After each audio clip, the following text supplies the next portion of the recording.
Of India की तरफ से स्वतंत्रता दिवस की हार्दिक शुभकामनाएं। बैंक ऑफ इंडिया, रिश्तों की जमा पूंजी।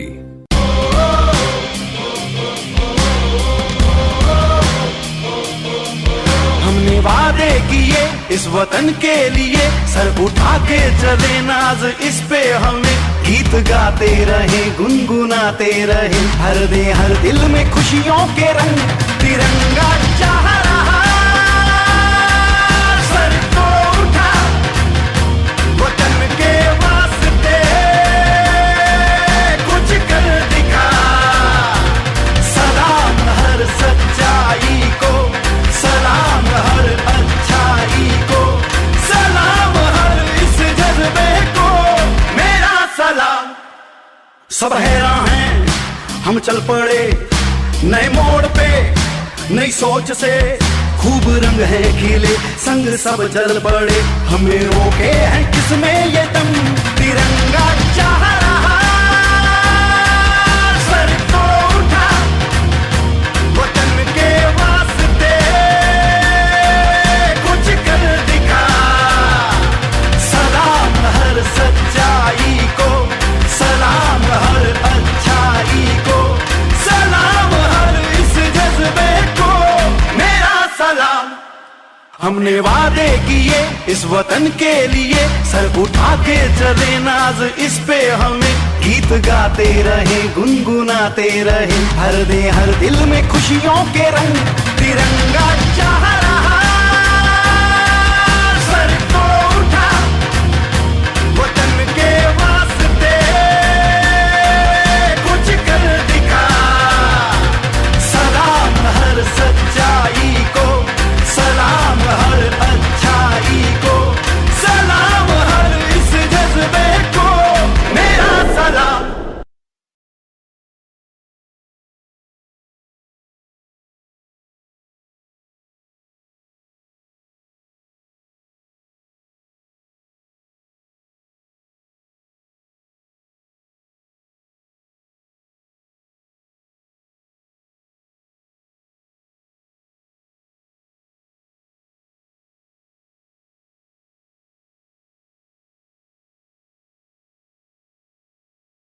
नमस्कार। स्वतंत्रता दिवस के पावन अवसर पर हम अपने सभी दर्शकों का हार्दिक स्वागत और अभिनंदन करते हैं।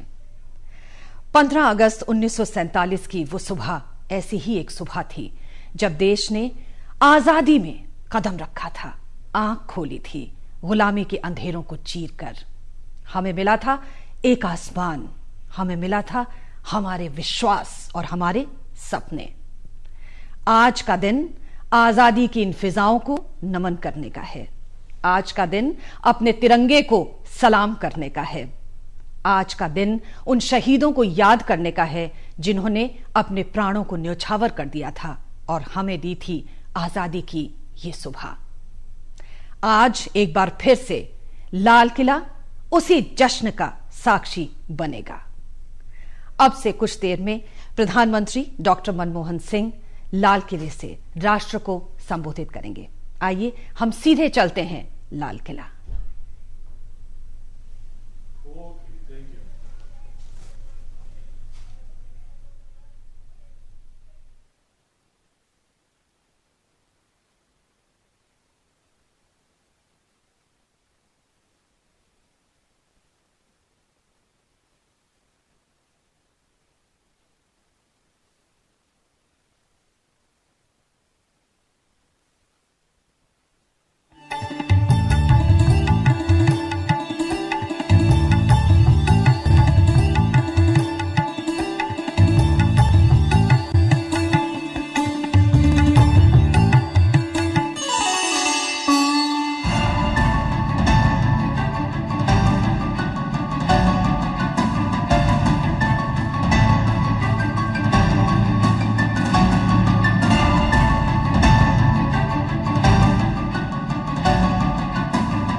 वंदे मातरम। स्वतंत्रता दिवस की हार्दिक शुभकामनाएं। आज की सुबह बेहद खास है, अलग है। आज आजादी मिले हमें 66 बरस पूरे हो गए हैं।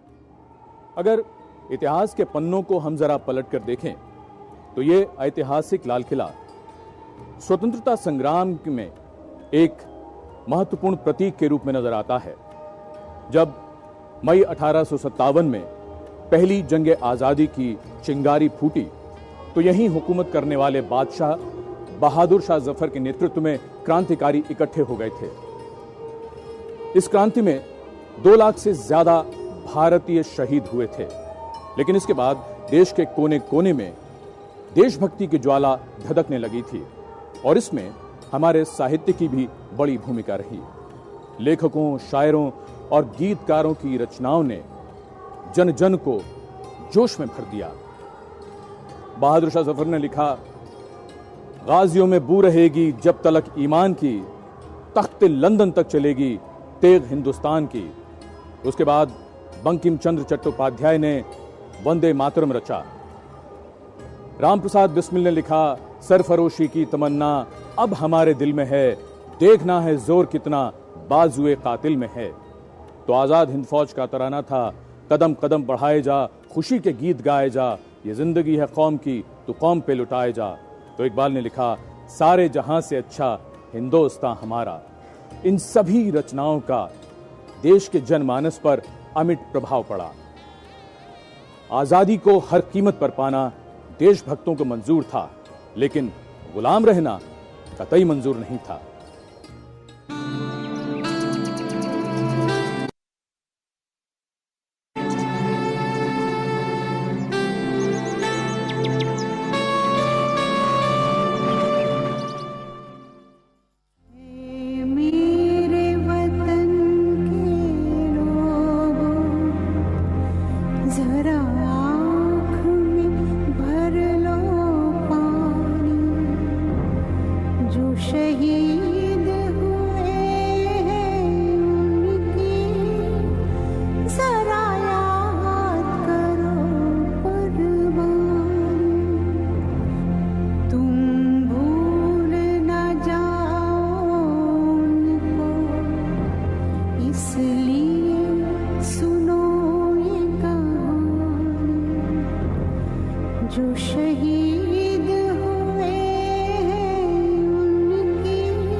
वंदे वंदे मातरम,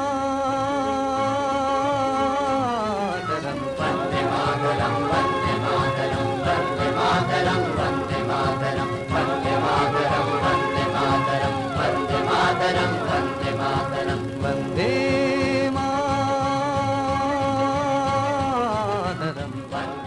बाल गंगाधर तिलक की।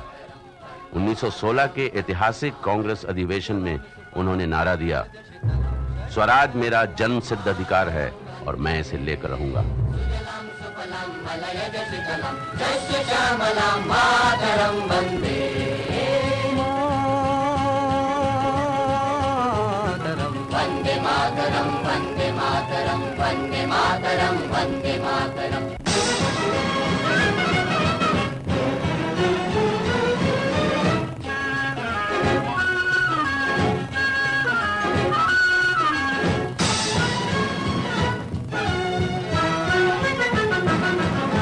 शुभ्रजोत्स्ना पुलकितयामिनीं पुल्लकुसुमितद्रुमदलशोभिनीं शुभ्रजोत्स्ना पुलकितयामिनीं पुल्लकुसुमितद्रुमदलशोभिनीं सुहासिनीं सुमधुरभाषिणीं सुखदां वरदां मातरं वन्दे मातरं वन्दे मातरं वन्दे मातरं Vande Mataram.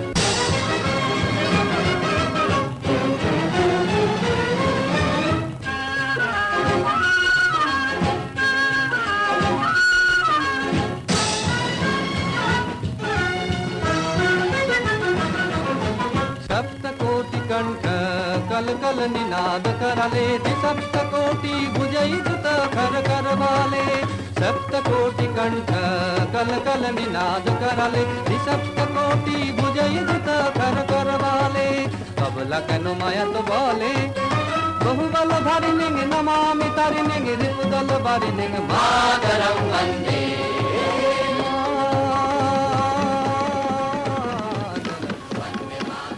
Long years ago, we made a tryst with destiny, and now the time comes when we shall redeem our pledge, not wholly or in full measure, but very substantially. At the stroke of the midnight hour, when the world sleeps, India will awake to life and freedom.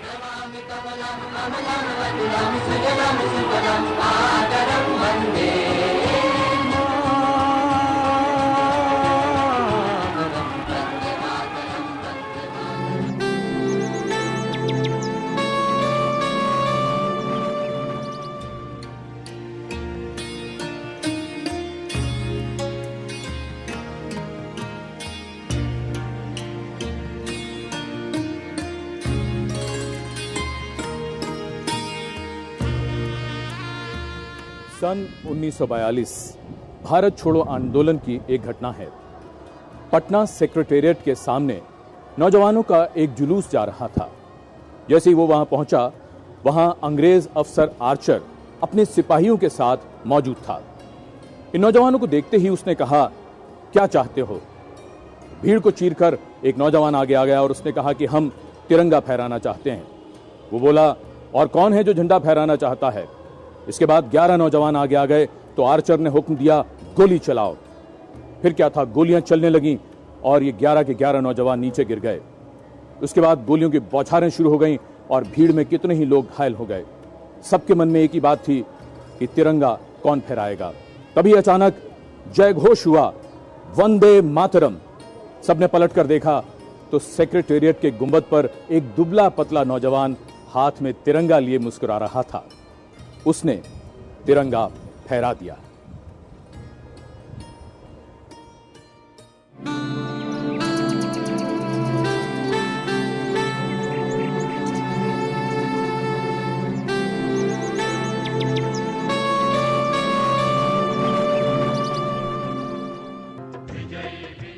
The national flag of India, the tricolor or the Tiranga, was designed by Pingali Venkaiah and adopted in its present form during the meeting of the Constituent Assembly held on the 22nd of July 1947, a few days before India's independence from British rule on the 15th of August 1947. It served as the national flag of the Dominion of India between 15th of August 1947 and 26th January 1950, and that of the Republic of India thereafter. The national flag consists of saffron at the top, white in the center, and dark green at the bottom, with a navy blue Ashok Chakra placed at the center of the white band. Saffron is the symbol of courage and sacrifice. White, the symbol of truth and purity. Green symbolizes prosperity. The Ashok Chakra in the center represents the law of dharma or righteousness.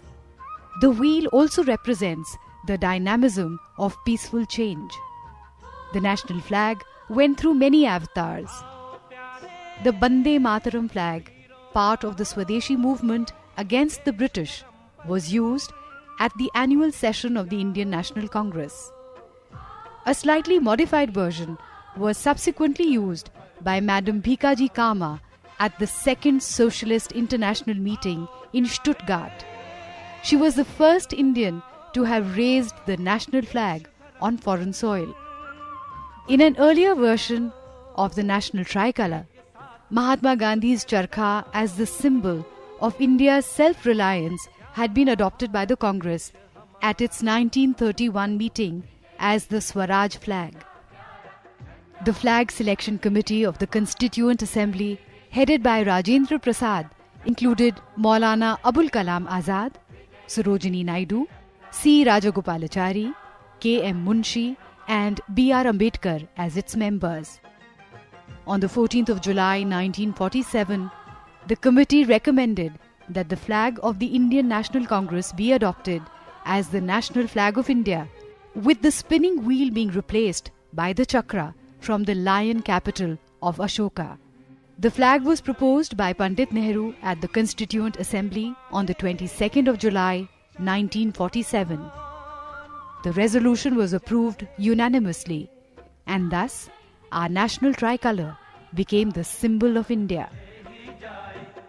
It was on the same day that Jana Gana Man, written by Guru Rabindranath Tagore, was adopted as the national anthem of India. The emblem of India has been inspired by the lion capital of Ashoka at Sarnath. In the original Sarnath capital, there are 4 Asiatic lions standing back to back, symbolizing power, courage, pride and confidence, mounted on a circular abacus. In the national emblem, only 3 lions are visible, the 4th being hidden from view. The wheel appears in relief in the center of the abacus, with a bull on the right and a galloping horse on the left, and outlines of the Dharma Chakras on the extreme right and left. Forming an integral part of the emblem is the motto inscribed below the abacus in Devanagari: Satyamev Jayate, truth alone triumphs. This is a quote from the Mundaka Upanishad, the concluding part of the sacred Hindu Vedas.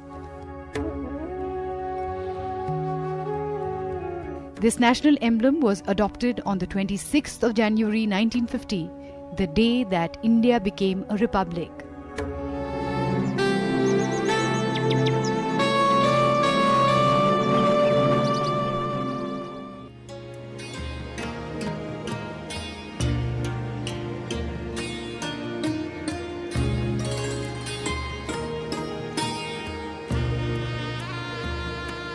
लाल किले के सामने है जैन लाल मंदिर या उर्दू मंदिर, जो मुगल काल में बना था।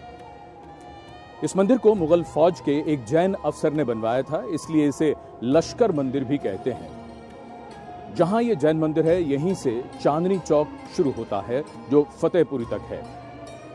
चांदनी चौक शाहजहां की बेटी जहां आरा ने बनवाया था। इस मंदिर ने मुगल काल के वैभव को भी देखा है और उसके पतन को भी। और यहां इस चांदनी चौक का वैभव और इसकी भव्यता तो दुनिया भर में मशहूर थी। आज भी चांदनी चौक दुनिया के व्यस्त बाजारों में से एक है और यहां की रौनक देखकर हमेशा ऐसा लगता है कि एक छोटा सा भारत यहां सिमट आया है।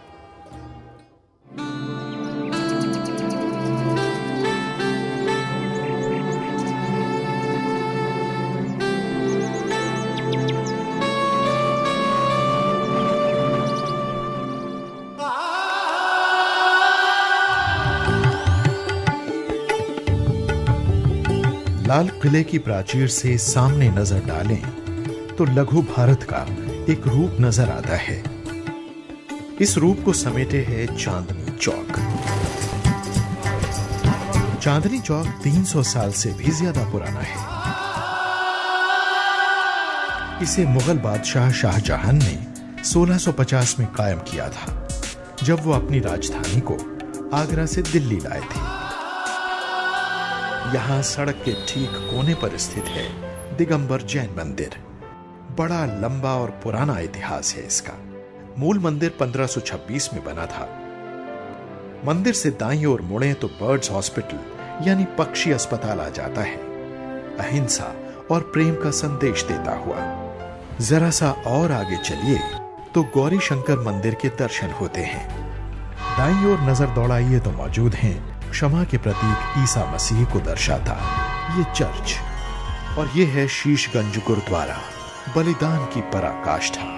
सन 1675 में मुगल सम्राट औरंगजेब के हुक्म पर यहीं गुरु तेग बहादुर ने हंसते हंसते अपने शीश का दान कर दिया था।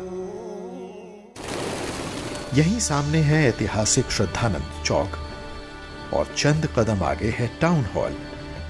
थोड़ा सा और आगे चलिए तो दीदार होते हैं फतेहपुरी मस्जिद के। इसे सन 1650 में मुगल बादशाह शाहजहां की पत्नी फतेहपुरी बेगम ने बनवाया था। और ये है मस्जिद जहानुमा, फारसी में जिसका मतलब है दुनिया की झलक देने वाली मस्जिद, यानी जामा मस्जिद। इस मस्जिद में 25,000 तक नमाजी एक साथ नमाज पढ़ सकते हैं। दुनिया के जाने माने शायर असदुल्ला खां गालिब का भी चांदनी चौक से गहरा ताल्लुक रहा है। यहीं उनकी हवेली भी है। इस पूरे इलाके में आज भी बीते दौर की झलक हर कहीं मिलती है। चांदनी चौक के साथ कुछ बेहद नामवर बाजार भी जुड़े हैं, मसलन चावड़ी बाजार, नई सड़क, पढ़ने वालों के लिए किताबों की जन्नत, पराठे वाली गली जहां लज्जत की ख्वाहिश रखने वाले आज भी देश के कोने कोने से आते रहते हैं। 21वीं सदी के साथ तालमेल मिलाकर चलते 16वीं सदी के इस भारत को देखकर बरबस यकीन ही नहीं होता। लेकिन यही तो हमारे देश की विशेषता है कि हम जिस खूबी से अपने विरसे को संभाल कर रखते हैं, उतनी ही खूबी से वर्तमान के साथ गले भी लग जाते हैं।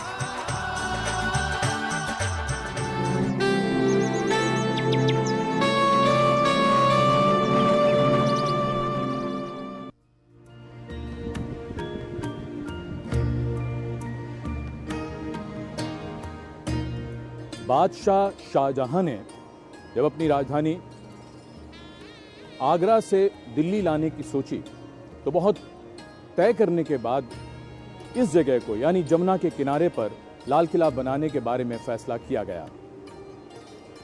जब लाल किला बनकर तैयार हुआ उस समय शाहजहां काबुल में थे। वो अरबी घोड़े पर सवार होकर यहां पहुंचे और यहां पहुंचने से लेकर दरवाजे में दाखिल होने तक उनका बेटा दारा शिको सोने और चांदी के सिक्के वार कर उन पर फेंकता रहा। इस लाल किले में शाहजहां के वक्त में ऐशो आराम और वैभव का वो चरम था। और उसके बाद वो दौर भी आया जब आखिरी मुगल बादशाह बहादुर शाह जफर की जो सल्तनत थी, हुकूमत थी, वो सिर्फ इसी लाल किले तक सीमित होकर रह गई। इस लाल किले को नादिर शाह, गुलाम कादिर रोहिल्ला और अंग्रेजों के हाथों बहुत नुकसान पहुंचा, लेकिन आज भी इसे देखकर यह अंदाजा लगाया जा सकता है कि इसका वैभव कैसा रहा होगा।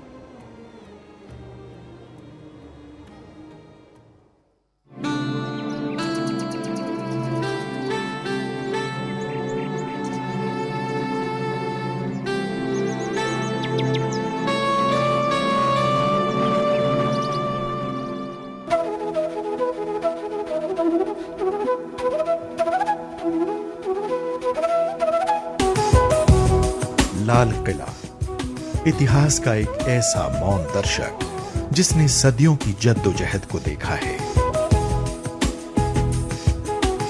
जो साक्षी बना मुगल वंश के साम्राज्य का और कहलाया किला-ए मुबारक। मुगल सम्राट शाहजहां ने इस विशाल किले का निर्माण कराया 1638 में और इसकी तामीर पूरी हुई 1648 में, यानी 10 साल की अवधि में। इस किले की उत्तर दिशा में मुंह किए लाहौरी गेट नजर आता है।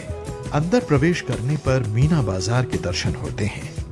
इस छत्ता बाजार की विशेषता यह है कि 17वीं सदी में बाजार खुले होते थे, लेकिन यह बाजार ढका हुआ है।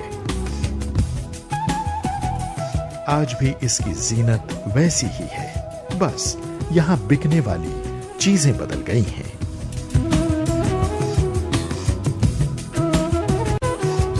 थोड़ा आगे चलें तो नक्कार खाना नजर आता है। मुगल काल में यहां बड़े बड़े ढोल और शहनाइयां बजाई जाती थी।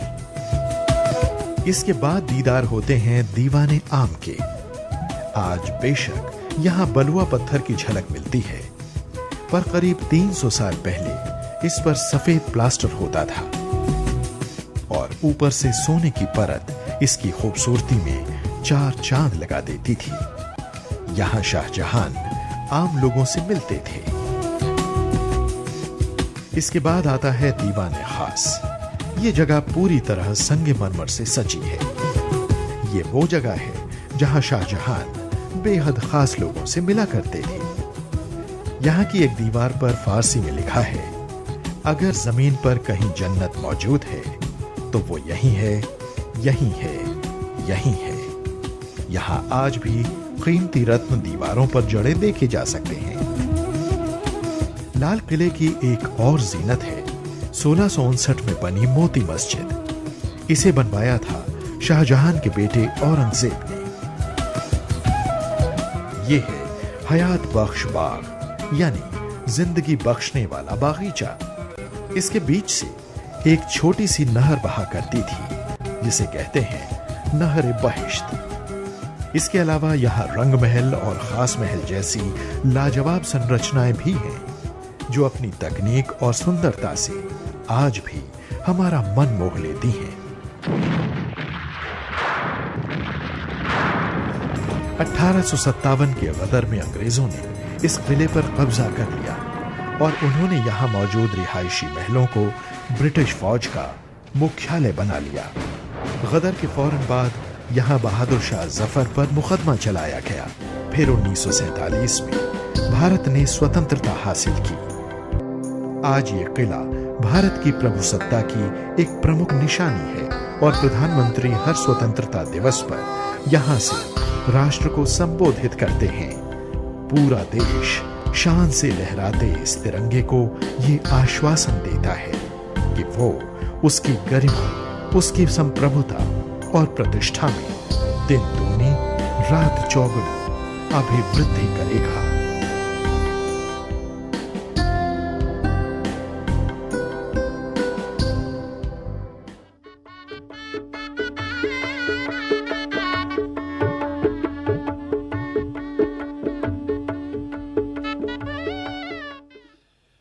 सड़सठवें स्वाधीनता दिवस की इस पावन वेला में हम उन सभी देशभक्तों और शहीदों के प्रति नतमस्तक हैं, जिन्होंने देश की दास्ता की बेड़ियां तोड़ने के लिए अपना सर्वस्व लुटा दिया। ये वही ऐतिहासिक लाल किला है जिसने भारत के इतिहास के न जाने कितने पन्नों को पलटते देखा है। इसने देखा है खुशहाल भारत के लोगों के खिले चेहरों को। इसने देखा है भारत पर लगे गुलामी के ग्रहण को, लोगों की बेबसी को। स्वतंत्रता संग्राम की मशाल थामे देशभक्तों को इसने नमन किया है। लाल किला गवाह रहा है उन पलों का जब भारत ने खुली फजा में सांस ली, देश आजाद हुआ और देशवासियों के चेहरे खिल उठे। लाल किले ने बहुत कुछ घटते हुए देखा है। खामोश खड़ा ये लाल किला अपने में इतिहास समेटे हुए है। बहुत उतार चढ़ाव देखे हैं लाल किले ने। As your eyes settle on its sandstone being, Independence Day greetings from Red Fort. When the time came and we were ready to receive, the collective aspirations of a nation spoke. Let freedom reign supreme. The sun never set on so glorious an achievement. And today, the 15th of August 2013, an August morning in more ways than one, as the day breaks over young minds and young hearts at the historic Red Fort to celebrate India's 67th Independence Day, along with the largest democracy in the world. The chorus is hard to miss. The time is now. The Red Fort, this beautiful red sandstone fortress, an awe-inspiring symbol of independence and freedom for every Indian. Without doubt, the centerpiece of our Independence Day celebrations. This is the place where the history of medieval India was crafted, and today it is a connect between the past and India's modern present, this rare living symbol telling its own story. Magnificent, imposing, standing regal and proud, reinforcing the belief of architectural brilliance.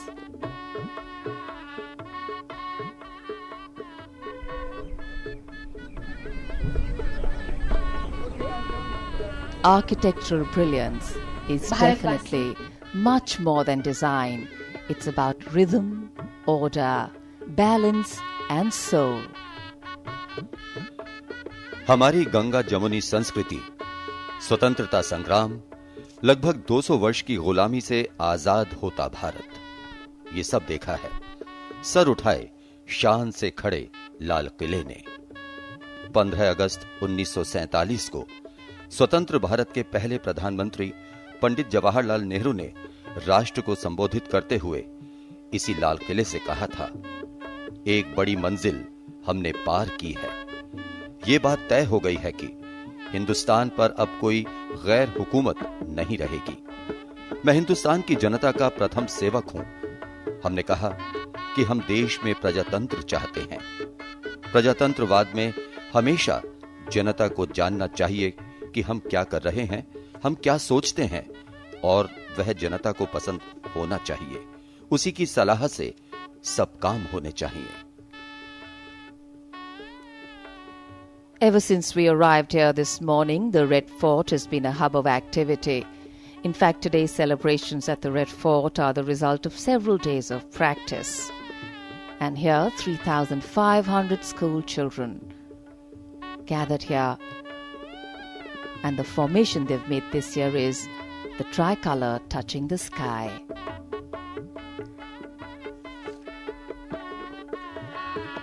Our future, very much in the present.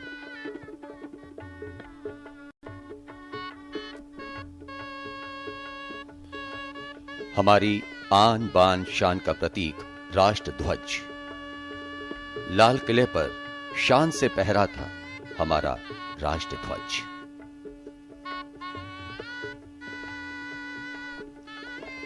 लाल किले के अद्भुत वास्तुकला और सौंदर्य मुगल कालीन रचनात्मकता का बेजोड़ सामंजस्य है, जिसे बादशाह शाहजहां के काल में मूर्त रूप दिया गया।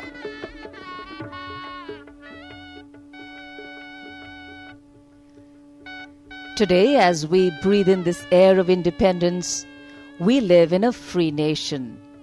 India today is home to generations who have never had to live as subjects of a foreign power. Freedom for us today is a non-negotiable, something we take for granted as having always been there. The 15th of August, therefore, becomes all the more meaningful, a day of reflection as to how the foundation of this freedom was laid. Today's celebrations reaffirm the strength of Indian democracy. This is a moment of hope and pride for the whole nation.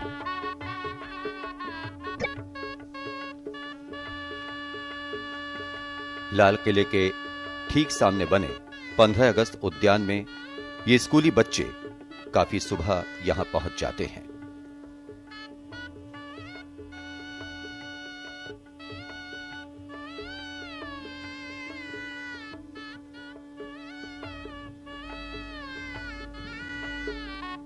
Bharat तुझसे मेरा नाम है।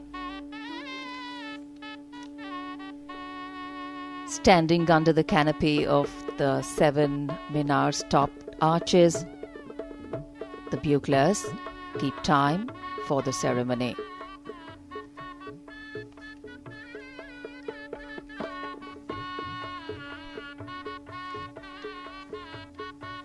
"14 buglers from the armed forces." Music has always played an important part in war and in the battlefield, and the music of the buglers was not only necessary in the telling of time and duties of camp, but also guided the actions of troops in battle.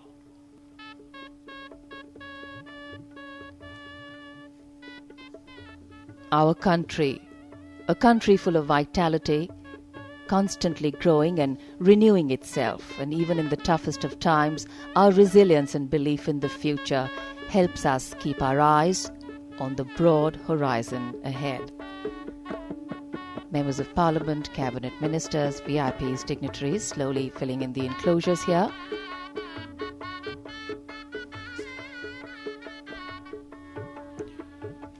बड़ी संख्या है ऐसे देशवासियों की जिन्होंने स्वतंत्रता प्राप्ति के बाद जन्म लिया। उन्होंने स्वतंत्र भारत में आंखें खोली।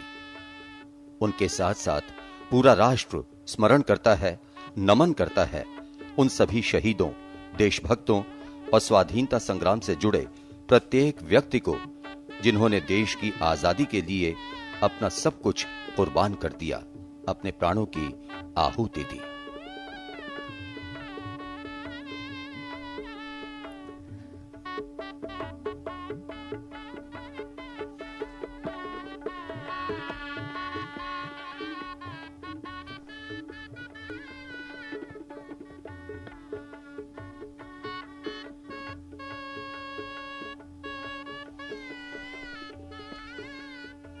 Lal Qila,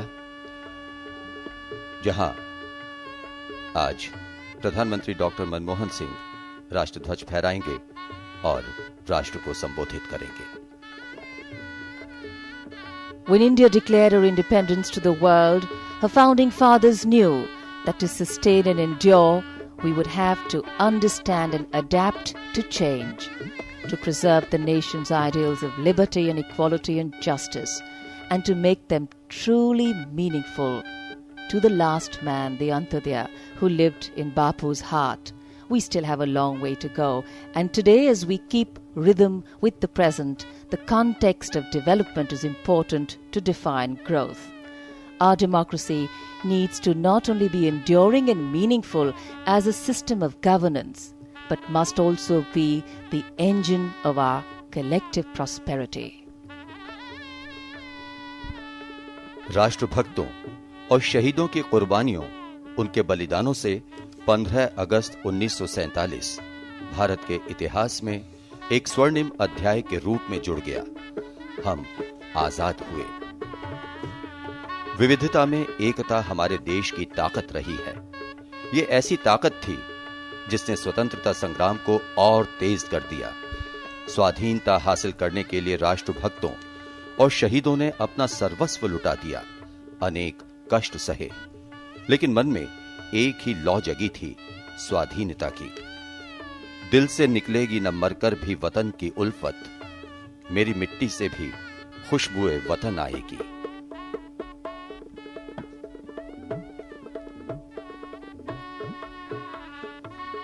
Special invitees, all here to witness this wonderful celebration. देश को स्वाधीन कराने के लिए अनेक कदम बढ़ चले, अलग अलग मार्ग चुने गए। स्वतंत्रता संग्राम के दौरान राष्ट्रपिता महात्मा गांधी ने अहिंसा का मार्ग चुना। उन्होंने विश्व को दिखा दिया कि अहिंसा से भी लक्ष्य हासिल किया जा सकता है। साबरमती के इस संत ने हर परिस्थिति में सत्य और अहिंसा का पालन किया और देश को स्वाधीन कराने में महत्वपूर्ण भूमिका निभाई। हमें आजादी बिना खड़क बिना ढाल, साबरमती के संत तूने कर दिया कमाल। आंधी में भी जलती रही गांधी तेरी मशाल, साबरमती के संत तूने कर दिया कमाल।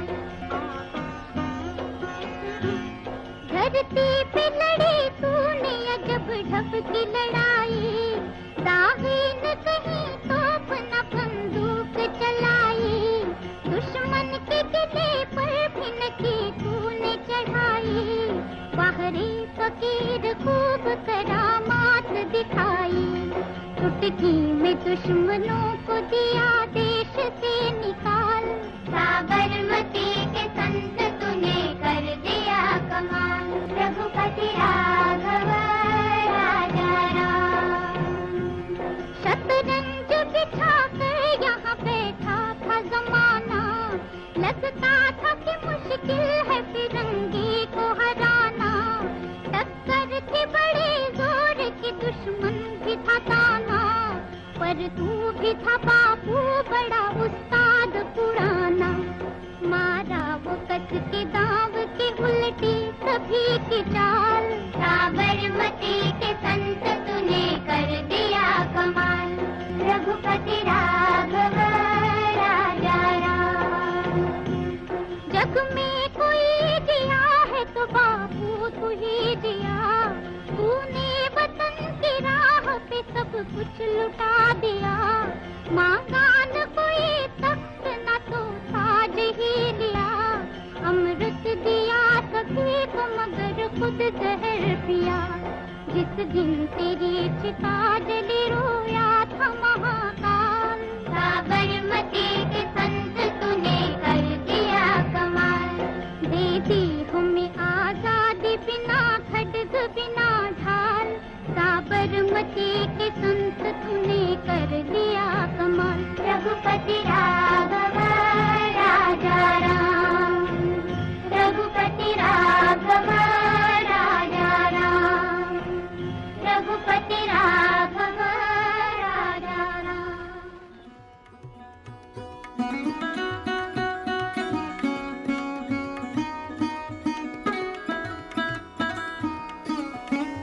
बापू का समाधि स्थल राजघाट।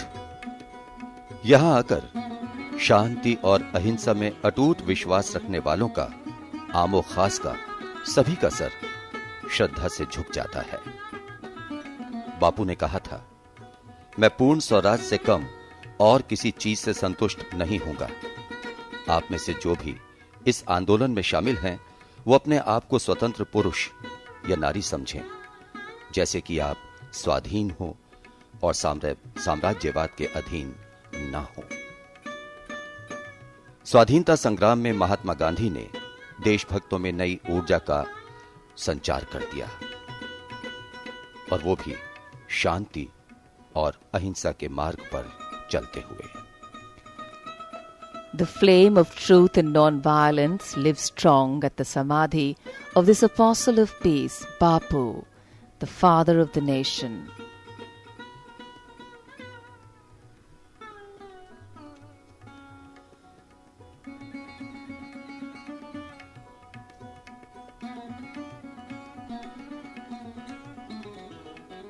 महात्मा गांधी ने अंग्रेजों से कहा, भारत छोड़ो, जिससे लोगों के दिलो दिमाग पर गहरा असर पड़ा। एक व्यक्ति का स्वप्न समस्त भारत का स्वप्न बन गया। पूरा देश साम्राज्यवाद और उपनिवेशवाद के खिलाफ एक होकर उठ खड़ा हुआ। इसके साथ ही स्वतंत्रता संघर्ष का अंतिम चरण शुरू हुआ।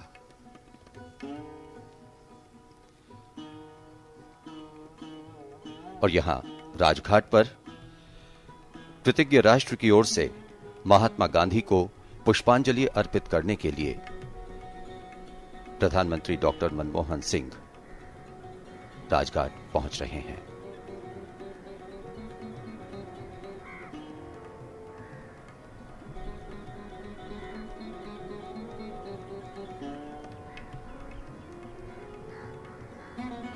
महात्मा गांधी का शांति और अहिंसा का संदेश आज भी प्रासंगिक है। You the one from whom on different paths all of us have come. You the one to whom all of us on different paths are going. Unite us with love, caring and compassion. The Prime Minister Dr. Manmohan Singh at Rajghat to pay homage to the father of the nation on behalf of the country.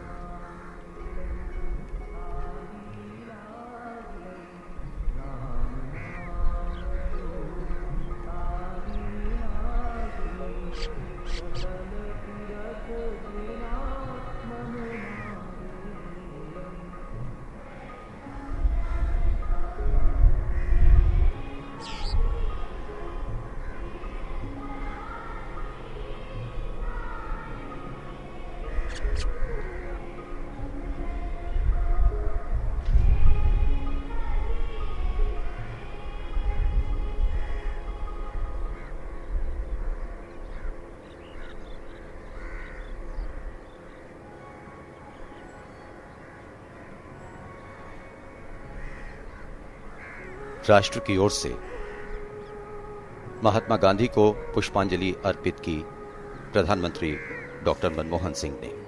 आज पूरा विश्व बापू के शांति और अहिंसा के मंत्र को सम्मान दे रहा है, उसकी सार्थकता को समझ रहा है।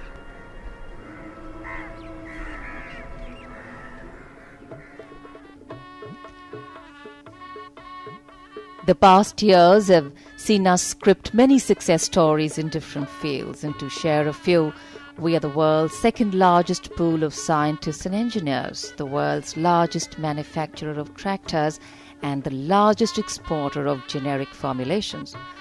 And this year, the three magic words of movie making, lights, camera, action, take the world's largest film industry in India into its centenary celebrations. So, a lot to celebrate about.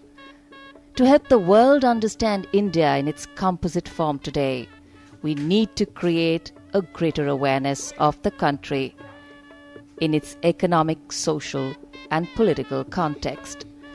From the larger emotional and romantic picture of an incredible India, we need to share and showcase our strengths as a credible India, a thriving democracy, a robust corporate sector, increasing urbanization, a growing middle class, and of course, a young population.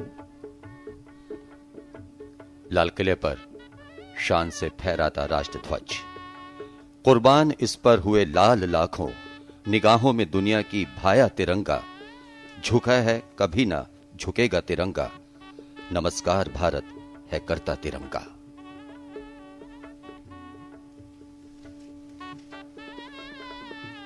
और यहां लाल किले पर विशिष्ट गण्यमान्य केंद्रीय मंत्री, सांसद सभी उपस्थित।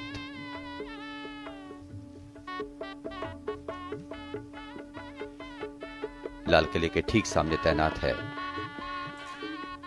राष्ट्रध्वज गार्ड। यूपीए की चेयरपर्सन श्रीमती सोनिया गांधी, वे भी यहां उपस्थित।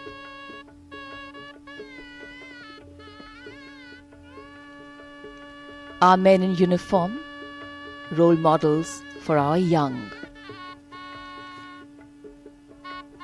It is with hope that a nation gives birth to its children, and it is with love that it must nourish them and help them grow. And it is with faith and belief that one must entrust the future to them.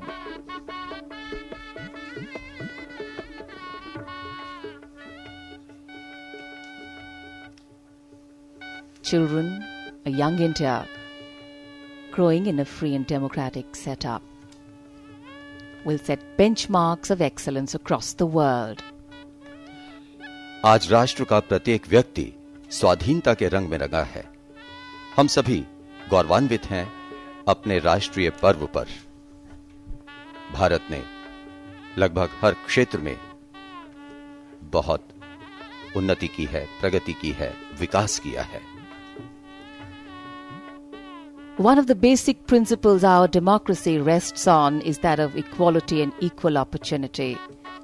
A look at the political and social leaders who have led this country since independence in their capacity as Prime Minister clearly reveals that from a humble farmer to an accomplished academic, from a worldly wise diplomat to a poet statesman, great leaders from diverse backgrounds and with different strengths have led this nation.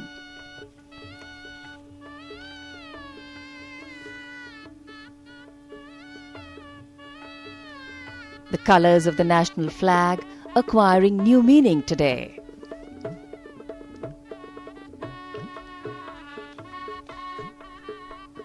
हर वर्ष ये बच्चे राष्ट्रीय ध्वज को कुछ नए अंदाज में प्रदर्शित करते हैं।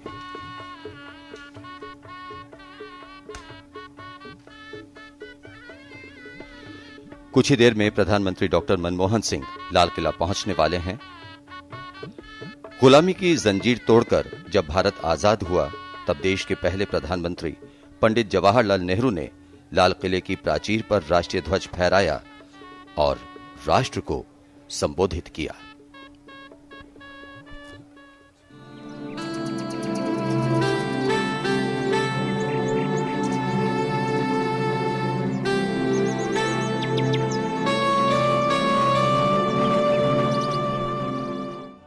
Truly magical moments on the 15th of August 1947, when India kept her tryst with destiny. India's first Prime Minister, Pandit Jawaharlal Nehru, hoisting the flag at Red Fort. Inspecting the Guard of Honour, Lal Bahadur Shastri, India's Prime Minister from 1964 to 1966. His slogan of Jai Jawan, Jai Kisan and support for the Green Revolution saw him command great respect.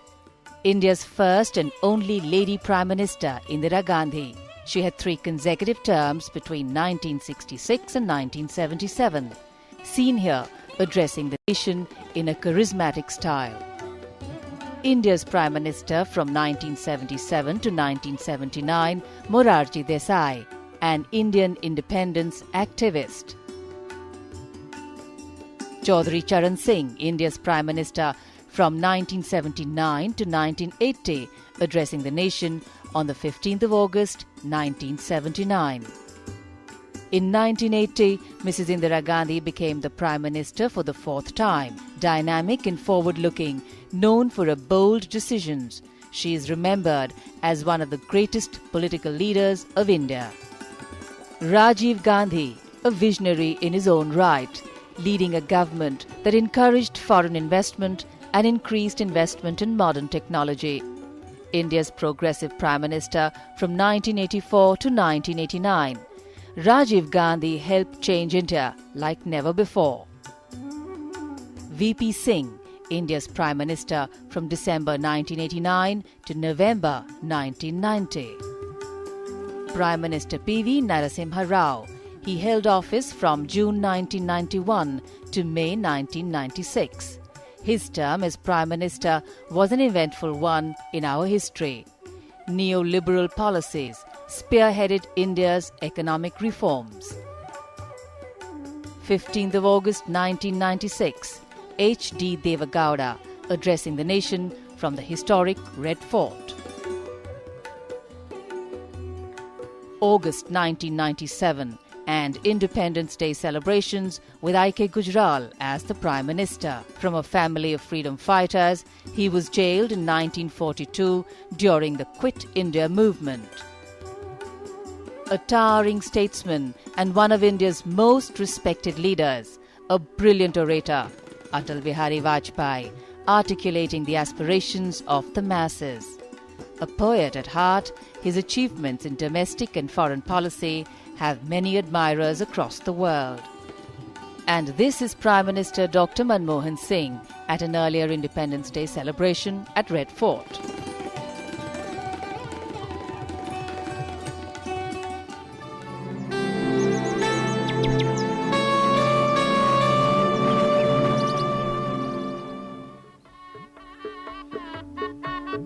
अब से कुछ ही देर बाद 67वें स्वाधीनता दिवस पर प्रधानमंत्री doctor Manmohan Singh राष्ट्रध्वज फहराएंगे और राष्ट्र को संबोधित करेंगे।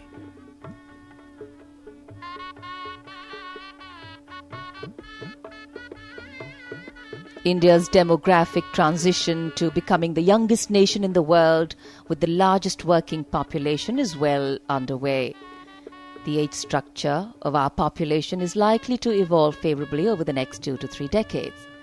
There are, however, challenges related to these favorable demographics, and developing India's human capital is essential to ensure that this dividend is reaped. the role of technology to connect and convert the have-nots into haves, helping upgrade skill development and create employment is critical. Recognized by all leaders across the country, who also know it is important to ensure that youth needs and concerns are mainstreamed into overall national development policies, underscoring the need for wholesome development.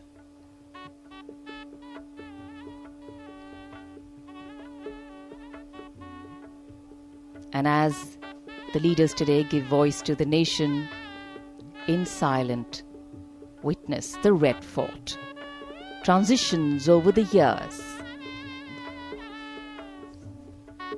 watching them and absorbing everything around.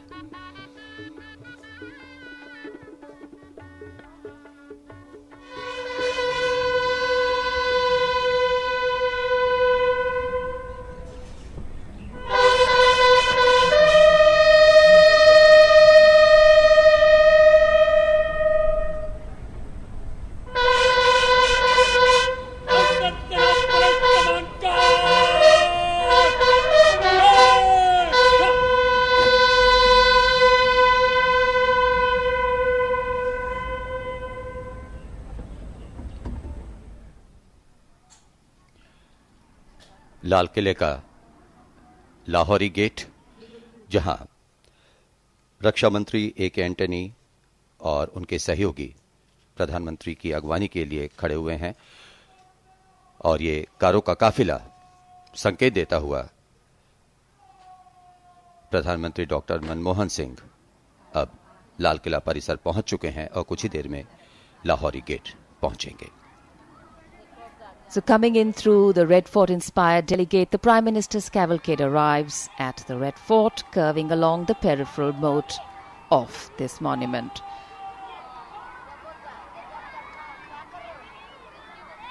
Moving on towards Lahori Gate, where an inter-services guard of honor awaits his inspection. और बच्चों ने उत्साह से हाथ हिलाकर प्रधानमंत्री का अभिवादन किया.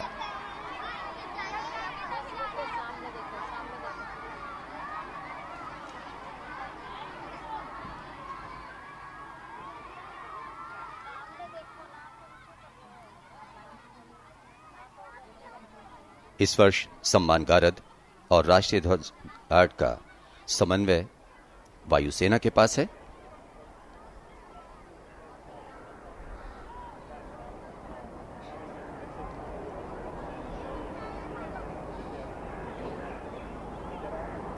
So gently wheeling to the right, the cavalcade stops at Lahori Gate.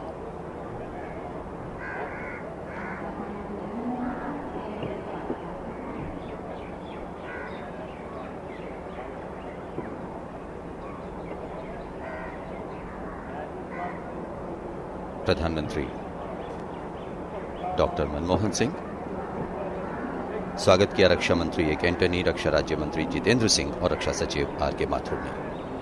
परिचय दिया गया लेफ्टिनेंट जनरल सुब्रतो मित्रा का, GOC दिल्ली एरिया.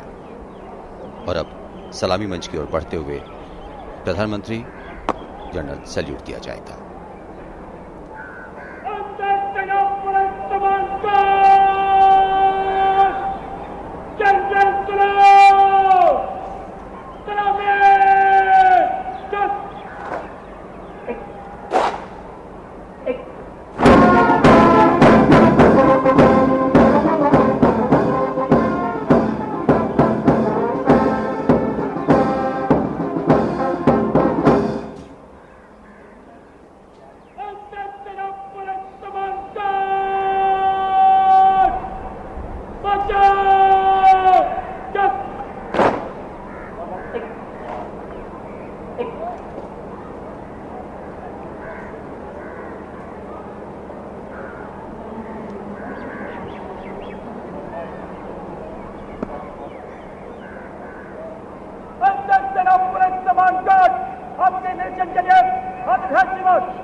सम्मान गारद के कमांडर विंग कमांडर के श्रीनिवासन ने सम्मान गारद का विवरण प्रधानमंत्री डॉक्टर मनमोहन सिंह को दिया और सम्मान गारद के निरीक्षण का अनुरोध किया।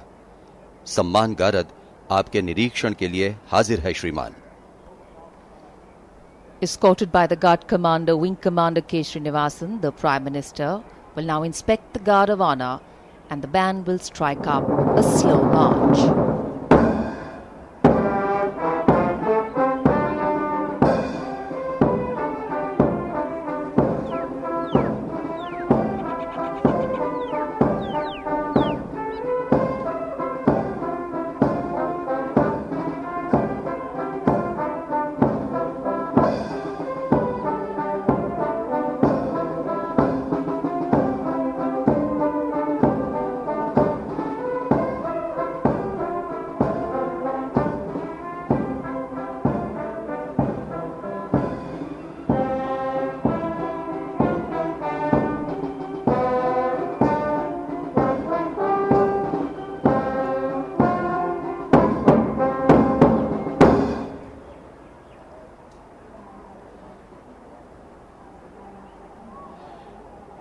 सम्मान गारद के निरीक्षण के बाद प्रधानमंत्री डॉक्टर मनमोहन सिंह लाल किले की प्राचीर की ओर प्रस्थान करते हुए, उनके साथ हैं GOC Delhi area lieutenant general Subrato Mitra. The inspection of the Guard of Honor complete, the Prime Minister is escorted through the Lahore Gate, also referred to as the Lahori Gate, from where he will go up to the ramparts of the Red Fort, where the flag hoisting will take place, and then the Prime Minister will address the nation.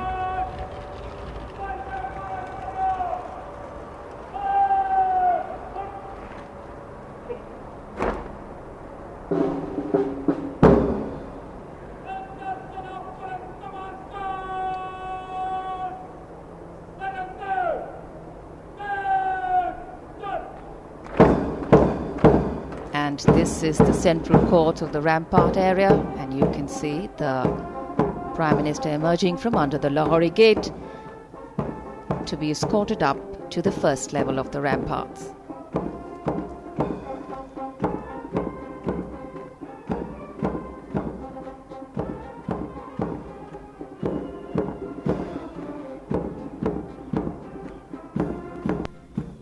So today, when the Prime Minister unfurls the national flag in a short while from now, and the early morning breeze helps shower the rose petals contained therein, they would seem to send out a message that every passing year showers many an opportunity our way, each giving us a chance to think beyond our boundaries of comfort and use these for collective good.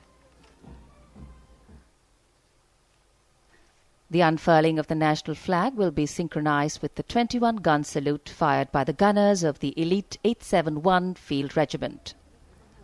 The battery commander is Lieutenant Colonel Vijay Kumar Shaha. The Prime Minister arriving at the first level and will now be escorted to the next level, where we have the two VIP enclosures on either side of the raised dais, the dais from where Dr. Manmohan Singh will address the nation.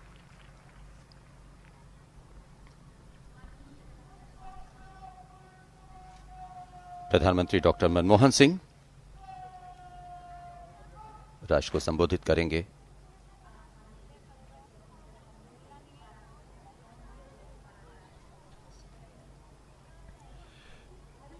यहां बैठे हुए गणमान्य अतिथि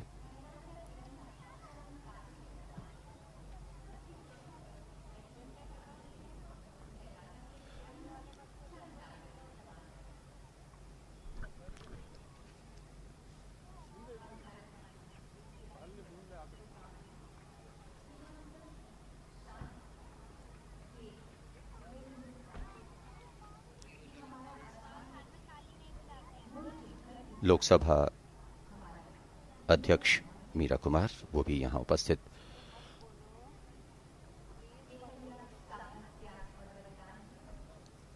It's an exciting day for these young school children to be a part of their Independence Day celebrations.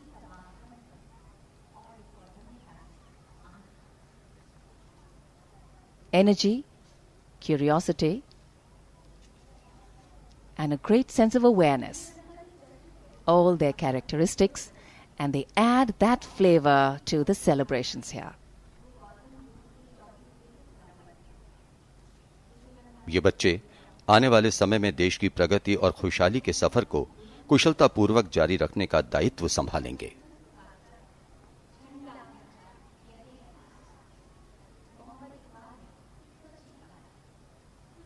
So it's a lovely August day. August is a monsoon month for this part of the country. And today, the light just perfect for a perfect Independence Day celebration.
सारे जहां से अच्छा हिंदोस्तां हमारा। इस मधुर धुन के साथ मन देशभक्ति की उमंग से सराबोर हो जाता है। वायुसेना के विंग कमांडर आशीष शर्मा के नेतृत्व में अंतर सेना और दिल्ली पुलिस की राष्ट्रीय ध्वज गारद का विसर्जन। भारत ने स्वाधीनता के बाद हर क्षेत्र में उपलब्धियां हासिल की हैं और मजबूत कदमों से लगातार आगे बढ़ रहा है। And as the national flag guard marches off, the early morning light taking on a brighter hue as the day unfurls like the national flag, bringing with it the dawn of another 15th of August, the day that India awoke to freedom in 1947. And as the guard moves off, the focus will now move to the Prime Minister, Dr. Manmohan Singh, as he addresses the nation.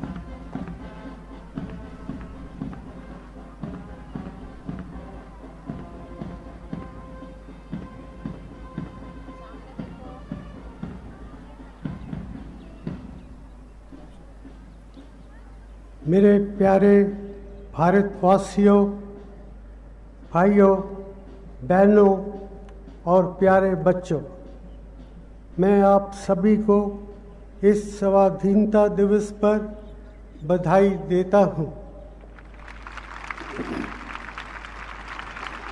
आज यकीनन ही खुशी का दिन है, लेकिन आज़ादी के इस त्योहार पर हमारे दिलों में इस बात का दर्द भी है कि उत्तराखंड के हमारे भाई बहनों को करीब 2 महीने पहले भारी तबाही का सामना करना पड़ा। हमारी संवेदना और सहानुभूति उन सभी परिवारों के साथ है जिनको जान माल का नुकसान उठाना पड़ा। मैं आज उत्तराखंड की जनता को ये भरोसा दिलाना चाहता हूँ कि इस मुश्किल की घड़ी में सारा देश उनके साथ है। हमारी सरकार जल्द से जल्द लोगों के उजड़े हुए घर दोबारा बसाने और बर्बाद हुए इंफ्रास्ट्रक्चर को फिर से बनाने के लिए अपनी पूरी ताकत से काम कर रही है। उत्तराखंड में कठिन परिस्थितियों में हमारी फौज, अर्धसैनिक बलों और केंद्र और राज्य सरकार के तमाम अधिकारियों और कर्मचारियों ने आम लोगों के साथ मिलकर घिरे हुए लोगों को राहत पहुंचाने का जो काम किया है वो तारीफ के काबिल है। हम ख़ास तौर पर एयरफोर्स, आईटीबीपी और एनडीआरएफ के उन अधिकारियों और जवानों को श्रद्धांजलि देते हैं जिन्होंने दूसरों को बचाने में अपनी जान कुर्बान कर दी। हमें इस बात का भी बेहद अफसोस है कि कल एक दुर्घटना में हमने अपनी पनडुब्बी सिंधु रक्षक आईएनएस को खो दिया।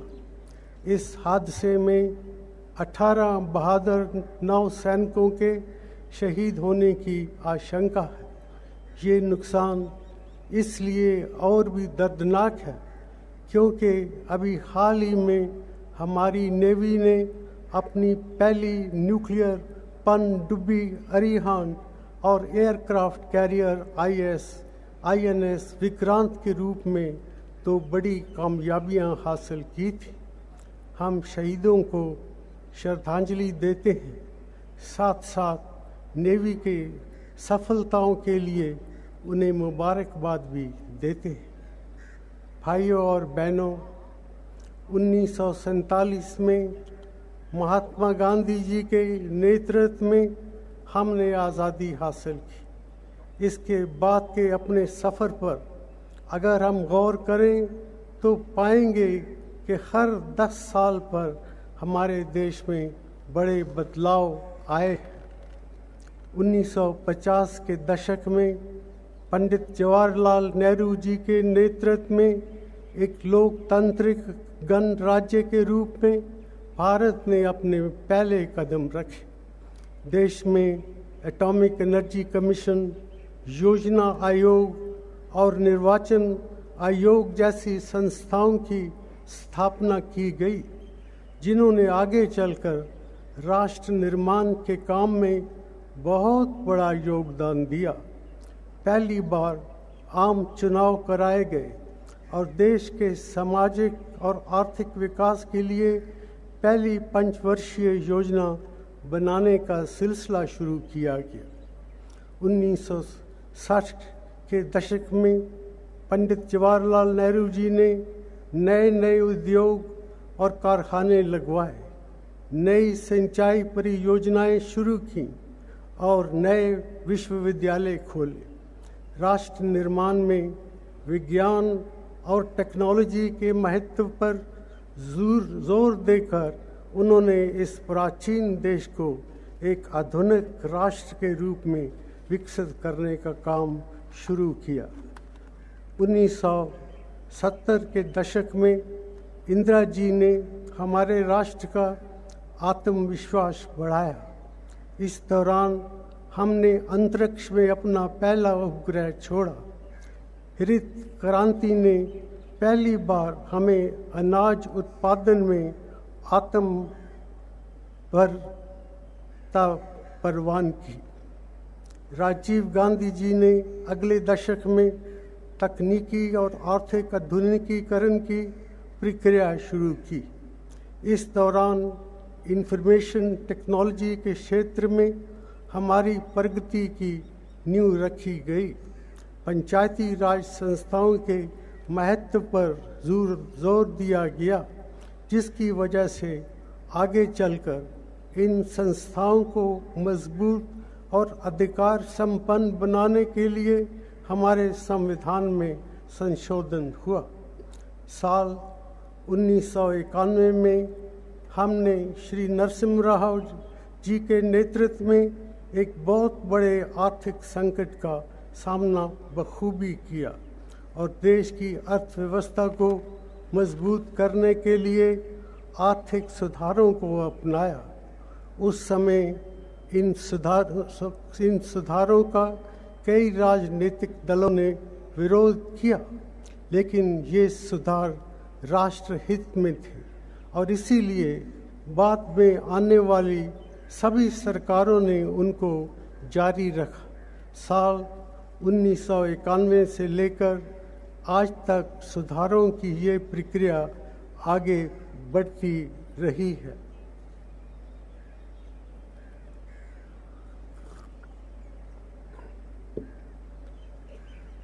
भाइयों और बहनों, मेरा मानना है कि पिछला दशक भी हमारे देश के इतिहास में बहुत बड़े बदलावों का दशक रहा है। देश की आर्थिक समृद्धि जितनी इस दशक में बढ़ी है, उतनी पहले किसी दशक में नहीं बढ़ी। लोकतांत्रिक ताकतों को बढ़ावा मिला है और समाज के बहुत से वर्ग विकास की प्रक्रिया से पहली बार जुड़े हैं। आम आदमी को नए अधिकार मिले हैं, जिनकी बदौलत उसकी सामाजिक और आर्थिक ताकत बढ़ी है।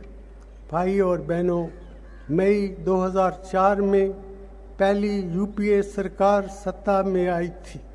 तब से लेकर आज तक हमने एक प्रगतिशील और आधुनिक भारत बनाने के लिए लगन और ईमानदारी से काम किया है।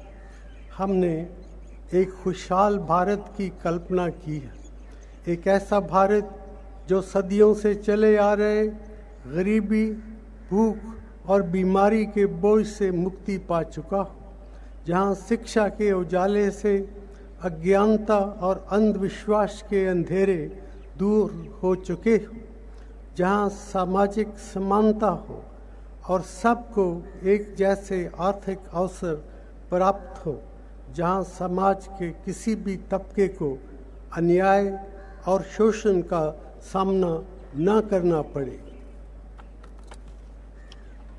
हमने एक ऐसे भारत का सपना देखा है जहां नौजवानों को रोजगार के ऐसे अवसर मिले जिनके जरिए वो राष्ट्र निर्माण के महान काम में योगदान कर सके। हमने अंतर्राष्ट्रीय स्तर पर भारत की आवाज़ बुलंद करनी चाहिए। हमने एक ऐसे राष्ट्र का निर्माण करना चाहा है जिसे सारी दुनिया आदर और सम्मान के साथ देखे। इन सपनों को साकार करने के लिए हमने कई कदम उठाए हैं, लेकिन सफ़र लंबा है। अभी बहुत फासला और तय करना है। भाइयों और बहनों, अभी कुछ दिन पहले हमने फूड सिक्योरिटी कानून बनाने की दिशा में एक ऑर्डिनेंस जारी किया है। फूड सिक्योरिटी बिल अब संसद के सामने है और हमें उम्मीद है कि ये जल्द ही पास हो जाएगा। इस कानून का फ़ायदा हमारे गांव की 75% और शहरों की आधी आबादी को पहुंचेगा। इसके तहत 81 करोड़ भारतीयों को 3 रुपये किलो चावल, 2 रुपये प्रति किलो गेहूँ और 1 रुपया प्रति किलो मोटा अनाज मिल पाएगा। ये दुनिया भर में इस तरह का सबसे बड़ा प्रयास है। हम अपने किसानों की मेहनत के वजह से ही इस कानून को लागू कर पाए। साल 2011-12 में हमारी अनाज पैदावार 25.9 करोड़ टन रही, जो एक रिकॉर्ड है। बिना तेज कृषि विकास के हम अपने गांव में खुशहाली पहुंचाने का मकसद हासिल नहीं कर सकते। पैदावार बढ़ाने और किसानों को उनकी फसल का बेहतर मूल्य दिलवाने के लिए हमने लगातार कोशिशें की। फसलों के खरीद मूल्यों में पिछले 9 सालों में पहले से कहीं ज़्यादा बढ़ोतरी की गई है। गेहूं और धान के खरीद मूल्य दुगने से भी अधिक किए गए। कई ऐसे राज्यों में जहां पहले अनाज की कमी रहती थी, आज उनकी अपनी ज़रूरत से ज़्यादा पैदावार हो रही है। 11वीं पंचवर्षीय योजना के दौरान कृषि विकास की औसत सालाना दर 3.6% रही है, जो 9वीं और 10वीं योजना दोनों से ज़्यादा है। अब ग्रामीण इलाकों में खुशहाली बढ़ने के साफ संकेत दिखाई देने लगे। साल 2004 से लेकर 2011 तक प्रति व्यक्ति उपभोग किया जा रहा सामान और सुविधाएं पहले के मुकाबले 4 गुना तेज़ी से बढ़ी। ग्रामीण मजदूरी दर में भी कहीं अधिक तेज़ी से वृद्धि हुई। मनरेगा की बदौलत ग्रामीण क्षेत्रों में करोड़ों गरीब लोगों को रोज़गार मिल रहा है। गरीबी को नापना एक मुश्किल काम है।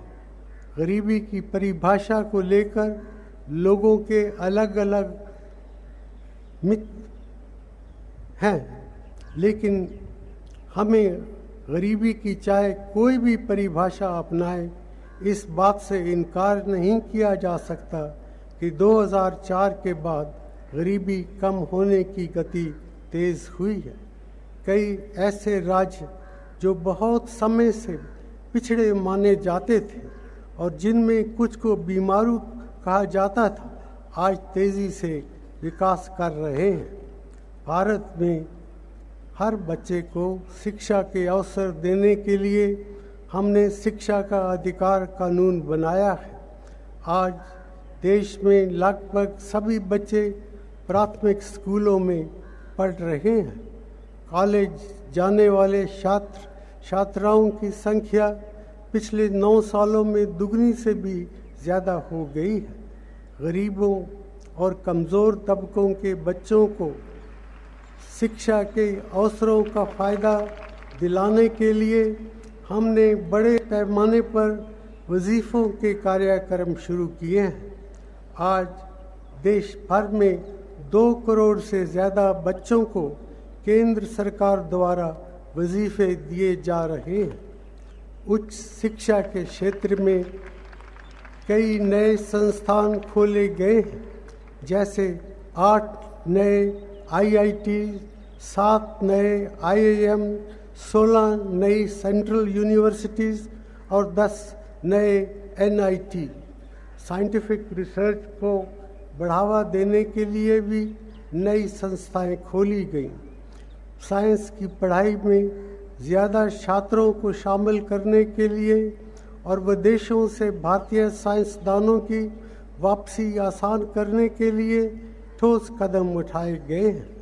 लेकिन शिक्षा प्रणाली में सुधार लाने के लिए अभी बहुत कुछ करना बाकी है। बहुत सारे स्कूलों में अभी भी पीने का साफ पानी, शौचालय और अन्य सुविधाएं उपलब्ध नहीं है। शिक्षा की क्वालिटी को बेहतर बनाने की ज़रूरत है। इसके लिए अध्यापकों की ट्रेनिंग पर ज़्यादा जोर दिया जाना आवश्यक है। मिड डे मील योजना में रोज़ करीब 11 करोड़ बच्चों को स्कूलों में दोपहर का खाना दिया जा रहा है। ये इस योजना बच्चों की पढ़ाई और पोषण दोनों के लिए बहुत फ़ायदेमंद है, लेकिन इसको बेहतर तरह से लागू करना भी बहुत ज़रूरी है। बिहार में पिछले दिनों जो दर्दनाक हादसा हुआ, वो देश में कहीं भी दोबारा नहीं होना चाहिए। 2005 में हमने राष्ट्रीय ग्रामीण स्वास्थ्य मिशन की शुरुआत की थी। इस मिशन के अच्छे परिणाम सामने आने लगे हैं। देश में मैटरनल मोर्टेलिटी रेट और इन्फेंट मोर्टेलिटी रेट दोनों तेज़ी से घटे हैं। पहले से कहीं अधिक बच्चों का जन्म आज अस्पतालों में होता है। टीकाकरण के प्रतिशत में भी काफ़ी वृद्धि हुई है। पिछले 2 सालों से हमारे देश में पोलियो का कोई भी केस सामने नहीं आया। हम में एक ऐसे रोग को मिटाने में कामयाबी मिली है जो लाखों लोगों को अपंग बना दिया करता था। हमारे गरीब भाई बहनों को अस्पतालों में इलाज के लिए मुफ्त बीमा सुविधा प्रदान करने वाली राष्ट्रीय स्वास्थ्य बीमा योजना अब 3.5 करोड़ परिवारों को फ़ायदा पहुंचा रही है।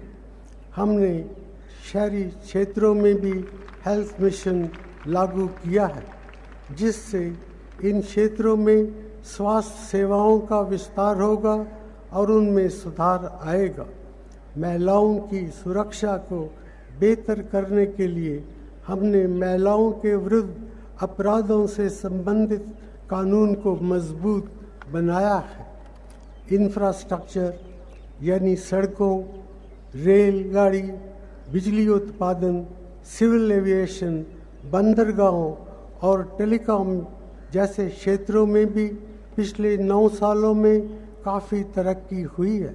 गाँव को जोड़ने वाली प्रधानमंत्री ग्राम सड़क योजना के तहत 2 लाख किलोमीटर नई सड़कें बनाई गई हैं। 37,000 किलोमीटर से ज़्यादा नए हाईवे बनाए गए हैं, जिनसे व्यापार और यात्रा अब ज़्यादा आसान हो गई। 40 से ज़्यादा हवाई अड्डों का निर्माण या नवीनीकरण किया गया है।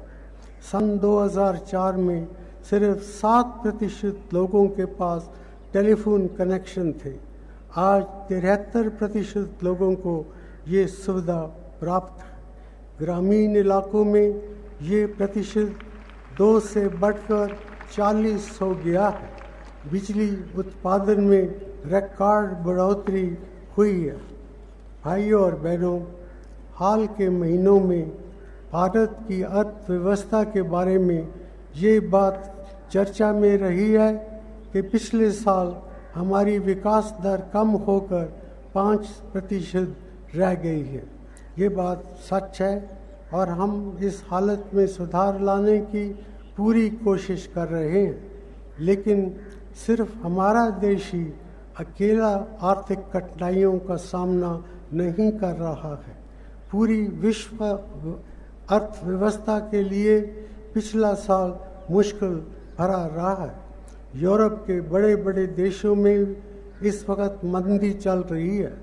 दुनिया भर में हर जगह निर्यात बाजारों की स्थिति में गिरावट आई है। सभी विकासशील देशों को मंदी का सामना करना पड़ा है। मेरा मानना है कि भारत में धीमे विकास का दौर बहुत दिन नहीं चलेगा। पिछले 9 सालों में हमारी अर्थव्यवस्था में औसतन 7.9% सालाना की बढ़ोतरी हुई है। विकास की ये रफ्तार अब तक किसी भी दशक में हुई प्रगति से कहीं ज़्यादा है।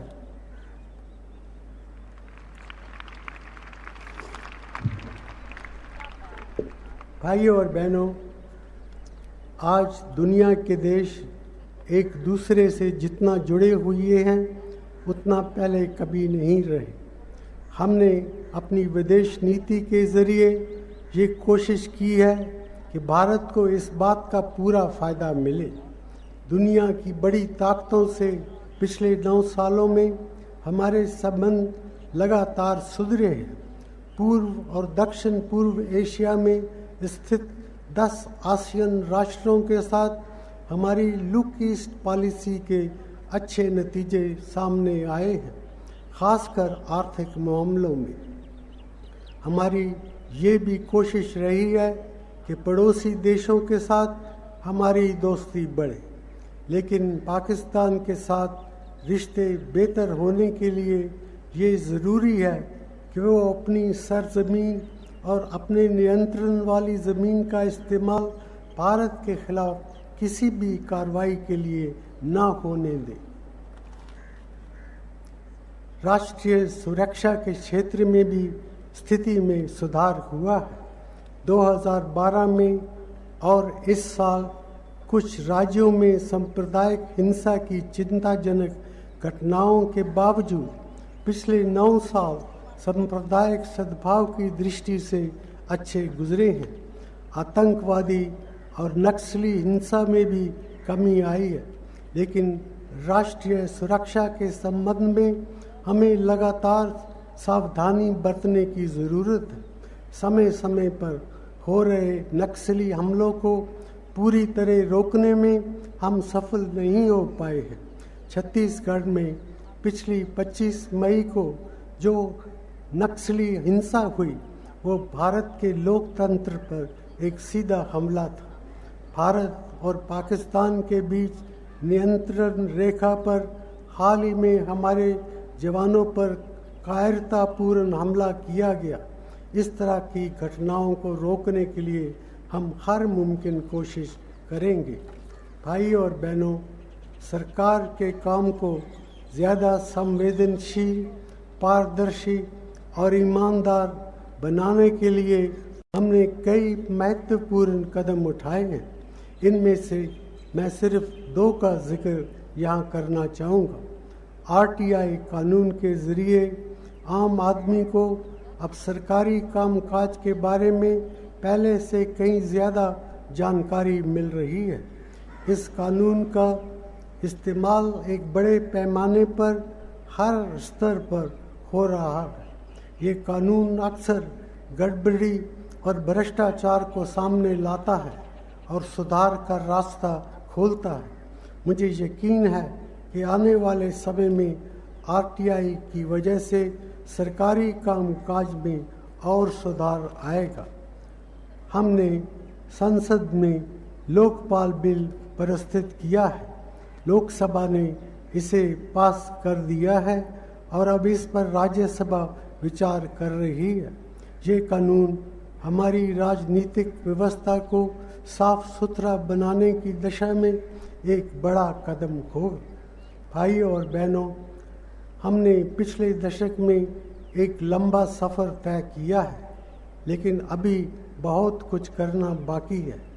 बदलाव का जो सिलसिला हमने शुरू किया है उसे आने वाले वक्त में जारी रखा जाएगा। जैसा कि मैंने पहले भी कहा है, तेज आर्थिक विकास हमारे देश के लिए बेहद ज़रूरी है।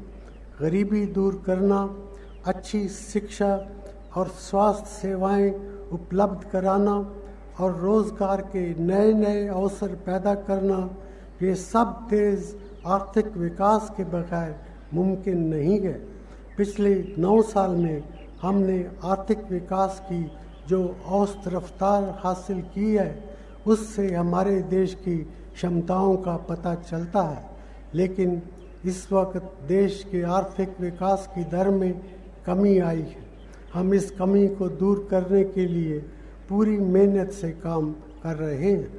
उद्योगों के लिए सरकारी मंजूरियों की प्रक्रिया को तेज़ करने, देश में उद्योग और व्यापार के लिए बेहतर माहौल बनाने और निवेश को बढ़ाने के लिए हमने हाल ही में कई कदम उठाए हैं। बड़ी परियोजनाओं की मंजूरियों की प्रक्रिया में मदद करने के लिए एक विशेष सेल की स्थापना की गई है। कैबिनेट कमेटी ऑन इन्वेस्टमेंट रुकी हुई परियोजनाओं की अड़चनें दूर करने का काम कर रही है। बिजली उत्पादन बढ़ाने के रास्ते में कोयले की आपूर्ति एक समस्या बन गई थी। इसको हमने काफ़ी हद तक सुलझा लिया है। आने वाले महीनों में इंफ्रास्ट्रक्चर के क्षेत्र में बहुत सी बड़ी परियोजनाओं पर हम काम शुरू करने वाले हैं। इनमें 2 नए बंदरगाह, 8 नए हवाई अड्डे, नए इंडस्ट्रियल कॉरिडोर्स और रेल परियोजनाएं शामिल हैं।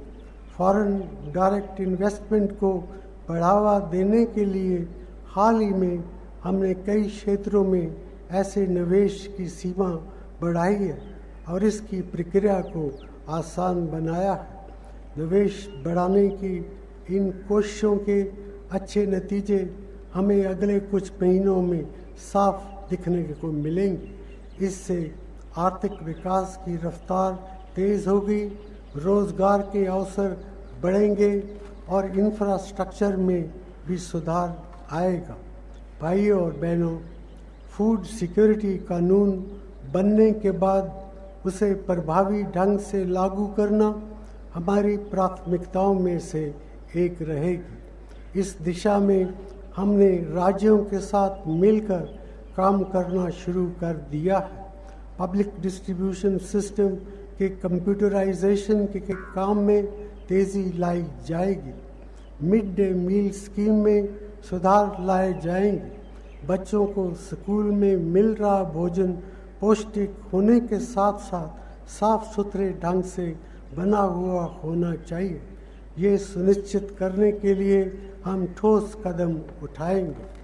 स्किल डेवलपमेंट के क्षेत्र में शुरुआत में हम इतनी अच्छी प्रगति नहीं कर पाए जितनी चाहते थे, लेकिन अब इसमें तेज़ी आई है। हमने कुछ महीने पहले नेशनल स्किल डेवलपमेंट अथॉरिटी का गठन किया है। हम जल्द ही एक नई योजना शुरू करेंगे जिसके तहत उन नौजवानों को लगभग 10,000 रुपये की राशि दी जाएगी जिन्होंने सफलतापूर्वक नई स्किल्स हासिल की हैं। इस योजना से अगले 12 महीनों में करीबन 10 लाख नौजवानों को फ़ायदा पहुंचेगा। अल्पसंख्यकों के लिए बनाए गए मल्टी सेक्टरल डेवलपमेंट प्रोग्राम्स में हाल ही में सुधार लाए गए हैं। अब इसे प्रभावी ढंग से लागू किया जाएगा। माइनर फॉरेस्ट प्रोड्यूस के लिए खरीद मूल्य निर्धारित करने की स्कीम को मंजूरी दे दी गई है। इससे हमारे आदिवासी भाई बहनों को लघु वन उपज के सही दाम मिलेंगे। इस योजना को हम जल्द से जल्द लागू करेंगे। आदिवासी भाई बहनों की सामाजिक और आर्थिक स्थिति और उनके स्वास्थ्य और शिक्षा के स्तर के बारे में सही जानकारी हासिल करने के लिए एक उच्च स्तरीय समिति गठित की गई है। समिति की रिपोर्ट से हमें उनके लिए बेहतर योजनाएं बनाने में मदद मिलेगी। हम अपने देश में बहुत सी समस्याओं को बेहतर टेक्नोलॉजी के ज़रिए हासिल कर सकते हैं। इसकी एक मिसाल है आधार योजना। इस योजना के तहत इस साल के आखिर तक 50 करोड़ लोगों को अपनी पहचान साबित करने का ज़रिया मिलेगा और रोज़मर्रा की ज़िंदगी में उनको सहूलत पहुंचेगी। इसके ज़रिए हम करोड़ों लोगों को पहली बार बैंकों की सुविधाओं का लाभ दे पाएंगे। भाइयों और बहनों, एक आधुनिक प्रगतिशील और सेकुलर देश में तंग और सांप्रदायिक ख्यालों की कोई गुंजाइश नहीं हो सकती है। ऐसी सोच हमारे समाज को बांटती है और हमारे लोकतंत्र को कमज़ोर करती है।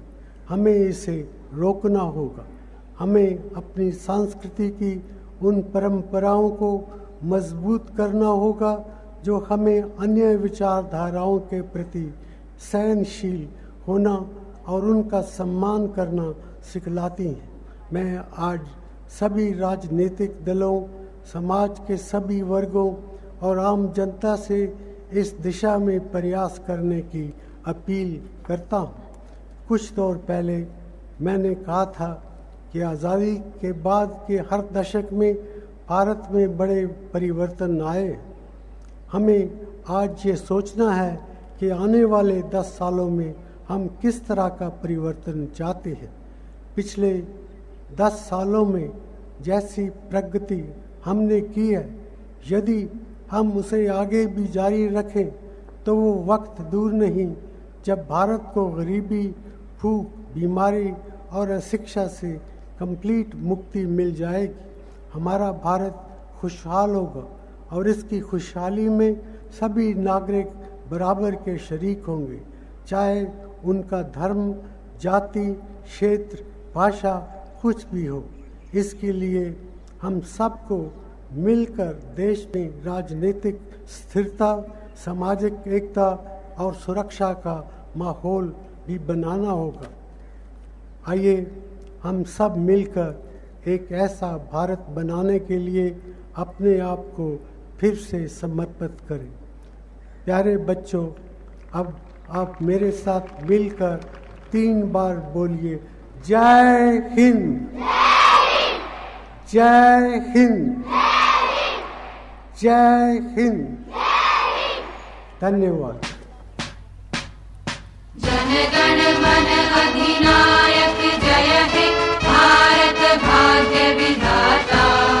पंजाब सिंध गुजरात मराठा द्राविड़ उत्कल बंग। विंध्य हिमाचल यमुना गंगा उच्छल जलधि तरंग। तब शुभ नामे जागे, तब शुभ आशीष मांगे, गाहे तब जय गाथा। जनगण मंगलदायक जय हे भारत भाग्य विधाता। जय हे, जय हे, जय हे, जय जय जय जय हे।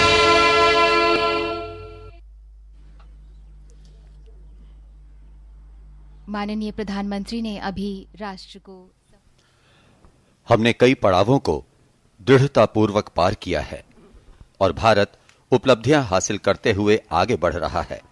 विकास की लगातार चल रही ये यात्रा उन महापुरुषों और देशभक्तों की प्रेरणा है जो हमेशा देश के लिए समर्पित रहे। Hundreds of balloons in the colors of the national flag being released, the final act symbolizing ultimate freedom. This symbolic act, the rising of collective national aspiration and a clear call that real and meaningful progress is sustainable only if we move ahead together with integrity and honest intent, living freedom in its highest form.